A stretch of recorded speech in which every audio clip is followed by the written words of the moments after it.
In this tutorial, we'll talk through how you can understand who your competitors are and how to compare their solution to your own. Broadly speaking, there are two main types of competitors. Direct competitors. These are the companies providing very similar products or services to yours and to the same customer groups. For example, Apple and Microsoft and Airbus and Digital Globe. But there are also indirect competitors or substitutes. These are the companies who are providing types of products or services that are different to yours, but they target the same group of customers. In some cases, your indirect competition is simply alternative solutions to the same problem you're trying to solve. For example, an Earth observation company providing forestry mapping is competing with the alternative of sending people on site to count the trees. You should also look at other players in the market who, although they do not offer the same product or service as yours, not to the same customer groups, have the capabilities and or resources to potentially develop a solution that in the future will compete with yours.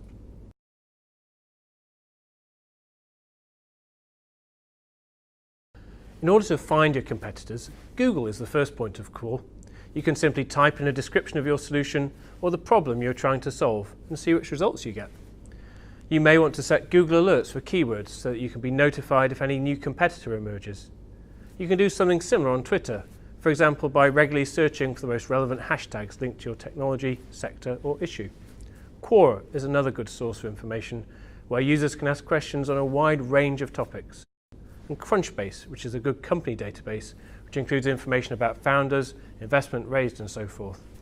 You may also find it useful to consult Google Scholar to find research papers and academic publications. Although it's unlikely you will find companies publishing what they are working on, it can be a good exercise to check what is the state of the art of the research in a certain field. And finally, the most important source. Don't forget the ones who know best about your competitors are potential customers that you are targeting. Ask them what they use today to solve the problem you have identified.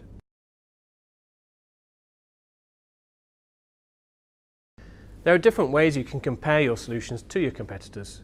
One way is to look at your value proposition and to highlight the key attributes of your product or service. Is it cheaper, faster, on demand, interoperable or sector specific? These attributes can be placed on an XY axis. For example, one axis can have cheap on one end and expensive or premium on the other. The second axis can have high accuracy to low accuracy.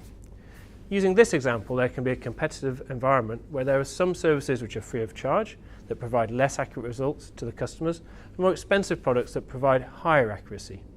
In plotting these two attributes on the two axes, think where you fit in the competition landscape. For products or services that are more mature or established, you can also draw a comparison table that considers specific features. In this case, you can be even more detailed, for example showing that your product or service is the only one to have a mobile version, a monthly subscription option, or that can operate offline. Remember, there are a lot of different ways of presenting your competitor landscape. Think about the one that is most applicable to your market.